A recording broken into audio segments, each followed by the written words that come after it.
നവീകരിച്ച Palamattam government LP സ്കൂളിന്റെ ഉദ്ഘാടനം നാട്ടുകാർ ആഘോഷമാക്കി. Kothamangalam block panchayat president PIM Basheer ഉദ്ഘാടന കർമ്മം നിർവഹിച്ചു. ബ്ലോക്ക് പഞ്ചായത്തിന്റെ വാർഷിക പദ്ധതിയിൽ ഉൾപ്പെടുത്തിയാണ് നവീകരണം പൂർത്തീകരിച്ചത്. കീരമ്പാറ പഞ്ചായത്തിലെ 5-ാം വാർഡിൽ ഉൾപ്പെടുന്ന പാലമറ്റം ഗവൺമെന്റ് LP സ്കൂളിന്റെ നവീകരണ ജോലികൾ പൂർത്തിയായി. കോതമംഗലം ബ്ലോക്ക് പഞ്ചായത്തിന്റെ വാർഷിക പദ്ധതിയിൽ ഉൾപ്പെടുത്തിയായിരുന്നു നവീകരണം. നവീകരിച്ച school block panchayat president PIM Basheer ഉദ്ഘാടനം ചെയ്തു. കോതമംഗലം ബ്ലോക്ക് പഞ്ചായത്ത് നിങ്ങൾക്ക് എല്ലാവർക്കും അറിയാവുന്നതുപോലെ ഈ സംസ്ഥാനത്തെ ഏറ്റവും വലിയ ബ്ലോക്ക് പഞ്ചായത്ത്, 10 പഞ്ചായത്തുകളുള്ള ആദിവാസി മേഖല ഉൾപ്പെടുന്ന ഏറ്റവും കൂടുതൽ പട്ടികജാതി കുടുംബങ്ങൾ താമസിക്കുന്ന, കുടിവെള്ളത്തിന് രൂക്ഷമായ ക്ഷാമമുള്ള, ഏറെ ക്ഷീരകർഷകരുള്ള, കാർഷിക മേഖലയുമായി ബന്ധപ്പെട്ട് പ്രവർത്തിക്കുന്ന നിരവധി കുടുംബങ്ങളുള്ള ഒരു വേറിട്ട സ്വഭാവമുള്ള ഒരു ബ്ലോക്ക് പഞ്ചായത്താണ് കോതമംഗലം ബ്ലോക്ക് പഞ്ചായത്ത്.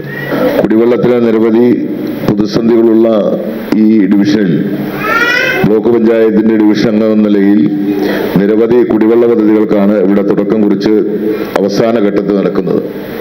പാച്ചിറ കുടിവെള്ള പദ്ധതി, പൊട്ടമുടി കുടിവെള്ള പദ്ധതി, MB കോളനി കുടിവെള്ള പദ്ധതി അടക്കം നിരവധി കുടിവെള്ള പദ്ധതികൾ ഇവിടെ യാഥാർത്ഥ്യമാകാൻ പോവുകയാണ്.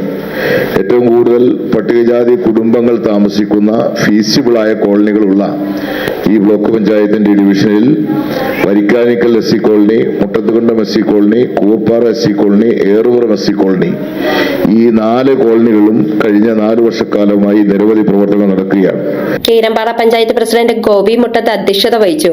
ബ്ലോക്ക് വികസനകാര്യ standing committee chairman Jomi Thekkekkara ആമുഖ പ്രഭാഷണം നടത്തി. Block panchayat vice president Diana Nobi, ജില്ലാ പഞ്ചായത്ത് അംഗം KK ദാനി, ബ്ലോക്ക് പഞ്ചായത്ത് ആരോഗ്യ വിദ്യാഭ്യാസ standing committee chairman James Korambel, block panchayat അംഗങ്ങളായ TK കുഞ്ഞുമോൻ, നിസാമോൾ ഇസ്മായിൽ, ലിസി ജോസഫ്, പഞ്ചായത്ത് അംഗങ്ങളായ Sini Biju, Manju Sabu, VC Chacko, headmistress Manjula Devi EK എന്നിവരടക്കം സാമൂഹ്യ രാഷ്ട്രീയ രംഗത്തെ പ്രമുഖർ, അധ്യാപകർ, വിദ്യാർത്ഥികൾ തുടങ്ങിയവർ പങ്കെടുത്തു. മീഡിയ സൃഷ്ടി, കോതമംഗലം.